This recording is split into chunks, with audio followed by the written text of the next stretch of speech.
We've heard a lot of big ideas today. So I want to conclude with sharing with you a lot of very small ideas. I love this small idea. This was invented by Scott Amron. He's a 31-year-old American electrical engineer, runs a small little company, and he makes products and services that make our lives better. So instead of having to buy a key and a key ring, he made a key ring with the key. You can put all your other keys on there. This is genius. This is small. And that's what I want all of you to do today. I want you to think small. Do me a favor, please. Put your hands out in front of you. Interlock your fingers. Now, whatever thumb you have on top, put the other thumb on top. It's a little uncomfortable. It doesn't feel right. That's what I want to leave you with. Small changes can be impactful. Most of us are familiar with this quote. Ralph Waldo Emerson, build a better mousetrap and the world will be the path to your door. We've all heard this. Read it again. Build a better mousetrap and the world will be the path to your door. He didn't say, build a product that's never been invented and you're going to be rich and famous. What he recommends is to take something that already exists and make small changes to it and make it even better. I call this change the difference between evolution and revolution. We talk about the internet revolution and the Web 2.0 revolution. What I want to talk to you about is evolutionary change, small changes. Here are a couple of examples. Dasani didn't invent water. They didn't invent bottled water. What they did was they took normal tap water, put it through a double filtration system, puts it in a bottle, and now they sell it to you at more than you pay for the price of a gallon of gasoline. Right? Incremental innovation. Panera didn't invent the turkey sandwich, right? But they found a way to make the bread right on site. So when you walk into a Panera and you take that nose hit and you smell that bread, you are willing to pay $8 for a turkey sandwich. The Starbucks model for incremental innovation is just a little different.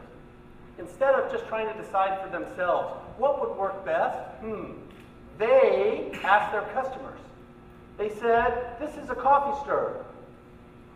What can we do to make a coffee stir better? Now, I'll give you a hint. The key to incremental innovation is that the new product has to do everything the current product does and something more. Here's what their customers came up with. This stick. It can still stir your coffee. It can do everything the coffee stirrer can do. But also, when you put it in your coffee cup lid, walking at pedestrian speeds of 2 to 3.4 miles per hour, your coffee will not spill. Genius! Small. You guys are worrying about your sticks? I want to show you. You're so good with your hands. I saw how well you did the thumb thing. I want you to take your stick, put it in your hands like this. It's not a magic trick. Put your thumbs together on the bottom. Okay? Then, without letting go, put your thumbs on top. Hold your thumbs at the bottom. Don't let go. And put your thumbs on top. We'll come back. This is the first line of my book. Where are the flying cars? I was born in 1961. I know I look much younger. I grew up watching the Jetsons, and we were told we will all have flying cars by about the end of last century, right? No more parking problems, no more gas shortages, no more tolls. It was going to be great. We were all going to have a flying car. We know that's not true. What do we have instead? The Segway. I don't want to pick on Dean Kamen. He's one of the 100 smartest people on the planet. He's working on a water pump that's going to bring fresh water to people in Africa. It's going to save millions of lives. This was not his finest effort. And you know why? Because he's not like Starbucks. He didn't ask his customers what they want. He went away for 7 years and he said, I'm going to invent a product that will be to the car what the car was to the horse and buggy. I'm going to invent a product that will mean the end of walking. I don't know, I've spent a lot of time in the United States and I don't look out at Americans and say, you know, the problem with you guys is you just walk too much. Stop all this walking. Let me tell you how great products are made. In 1996, Jeff Hawkins was developing the Palm Pilot, the first PDA, personal digital assistant. This was the iPad, the iPhone, the iPod of its generation, 1996. And while he was developing it, he gave everybody he knew a piece of wood. Everybody he knew. Small piece of wood. Let's say Kelly and I are going to have lunch on Thursday. What do I need to do to input this into my personal digital assistant? I need a calendar. I need some way to write something. Oh, you guys can tell I'm left-handed. What if you're right-handed? Where do the buttons have to be if somebody's right-handed? My hands are big. Maybe her hands are small. Is it going to be too wide, too thick, too fat? This is the way great products are made. So now, every time I look at a product, this is what I ask myself. Is it a Segway or is it a Palm Pilot? This is a Palm Pilot. You know, in the old days, you had that bottle of ketchup and you had to stick the knife in there to get the ketchup started, and then you had to pound on the bottom to get the ketchup out. So you know what they did? They took the bottle and they turned it upside down and they made it so you could squeeze it. This is brilliant. Incremental innovation, a small change to a bottle of ketchup.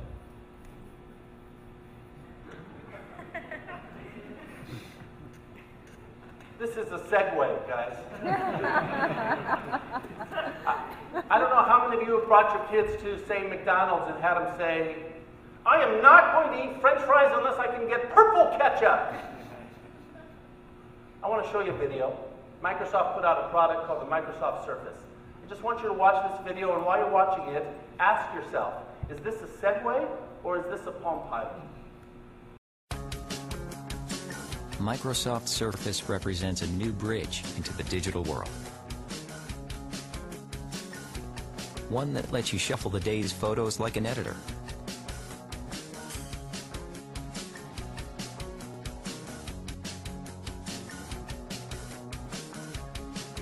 And then send them through the mail.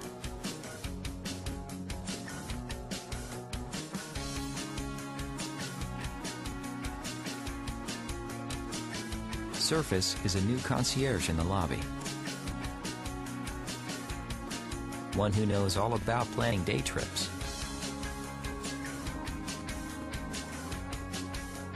One who knows every street in town.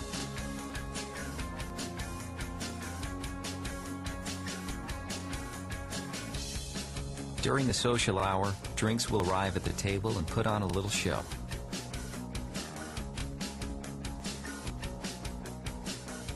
Setting the stage for another order of chocolate pie or the decadent cheesecake.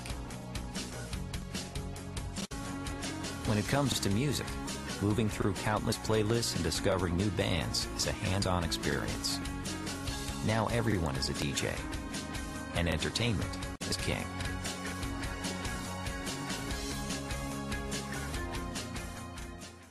Segway or Palm Pilot? I'll show you one person's answer. One day, your computer will be a big-ass table with pictures of other people's kids all over it. Instead of actually playing with your kids, you could just look at video of them playing by themselves. And you'll smile knowing you've only paid $10,000 to do it. And if your mom has $10,000 laying around her house that she has nothing to do with, she can get one too. And then you can send her a postcard for free. That's the power of Microsoft Surface. Now consider this.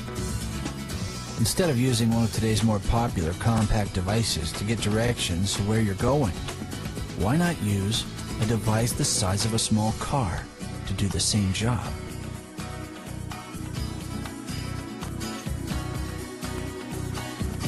In the future, getting tanked with your friends is going to be a whole lot more fun because you'll be sitting at a table that makes something cool happen every time they bring you a drink, which you'll want to do over and over. Instead of interacting with actual human beings, you can just order your food right at your table. And remember all that money you spent on iTunes to get your favorite songs? Well, get ready to do it again, but this time for your new table computer. The future is here, and it's not an iPhone. It's a big-ass table. Take that, Apple. SarcasticGamer.com. Microsoft Surface is a big idea. I want to give you a small idea. I'm a business professor, so I want to give you a business case. We're going to look at the pencil industry. There's a wonderful company named Faber-Castell. I don't know how many of you are familiar with them. They've been around since 1761. Last year, they almost made 2 billion pencils. It's the largest pencil manufacturer in the world. The pencil dates back all the way to 1565. A couple of English shepherds were looking around and they found something they decided. They called it black lead. They thought it was better for writing than some of the ink systems they were using. They used it to mark their sheet. The only bad news was it was a little oily, it was a little sticky. So, in 1761, Caspar Faber, the founder of Faber-Castell, he was a cabinet maker, a craftsman. So he took 2 pieces of wood and he rounded the edges and he glued a piece of graphite in between the 2 of them. Now his hands wouldn't get all sticky. This is the first modern pencil. 200 years for the first incremental innovation in a pencil. Just a few years later, Faber perfected a new process. He took the graphite, mixed it with clay, heated it up in a kiln, and then he could make these wonderful graphite rods that fit inside what is today the modern pencil. The next piece of innovation, 1822, a couple of Brits invented the first mechanical pencil. Eversharp. Brilliant. This idea is really small. Instead of making pencils round, the way Faber had always made pencils, they decided to make pencils 6-sided so that they wouldn't roll off the table. A wonderful small idea, incremental innovation. Caspar Faber's great-grandson, Lothar Faber, came up with this incredible innovation. 1858 was a big year. H.L. Lippmann said, instead of sharpening a pencil on both ends, as has always been the case, why not put an eraser on one end? And that's the idea that he patented. Faber-Castell ignored this patent, started making pencils with erasers, and he sued. H.L. Lippmann sued the Faber-Castell. It went all the way to the U.S. Supreme Court, who in 1875 threw out the patent. They said putting an eraser on a pencil is too obvious to patent. It may be too obvious to patent, but it's a great example of incremental innovation. By the way, Vincent van Gogh painted this picture, cleverly named Woman Sewing with a Girl. He painted this in 1883 with one of those Faber-Castell pencils and some watercolors, one of those pencils with an eraser. Can you see Vincent van Gogh using an eraser? Not exactly, right? Let's make her a redhead. No, that's a bad. Let's make her a blonde. No. Brunette. Yes. Brunette. Perfect. The 1900s saw some innovations. They decided to take all the toxins out of the paint and the graphite and the wood and everything else so that kids who chew on pencils wouldn't get sick. Maybe there's a business here for us. What do you think? We could create edible pencils. Don't make that face. It's not so bad. If it tastes a little off, we could put some purple ketchup on it. This century's also seen several innovations. Now Faber-Castell's pencils are in the shape of a triangle, and they put little black sticky dots on it so that it won't slip out of your fingers if you're a child. Here's another innovation. They've partnered with Porsche to come up with a pencil that costs $595. You know, when you're thinking about shopping for Christmas, in this day and age of 10% unemployment, nothing says, I feel your pain, like a $600 pencil. You think that's an expensive writing device? I'll show you the most expensive writing device ever made. In 1967, NASA put out a requirement. They needed a space pen. They needed a pen that would work at minus 50 degrees centigrade, plus 400 degrees centigrade, and would work in a gravity-free vacuum. Who the hell is writing when it's 400 degrees anyway, right? Some astronaut up in space, dear Mom, I know you're worried about global warming, but trust me, up here it's a lot worse. This was during the space race. The Soviets were also trying to come up with the latest and greatest technology, but they didn't have the $2 million that the Fisher Space Pen Company devoted to this product. But they needed a product that would meet all of the exact same specifications. Thank goodness they found a technology. It's called a pencil!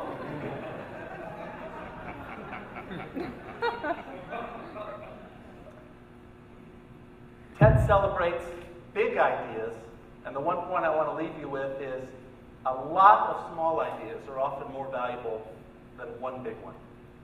Thank you very much.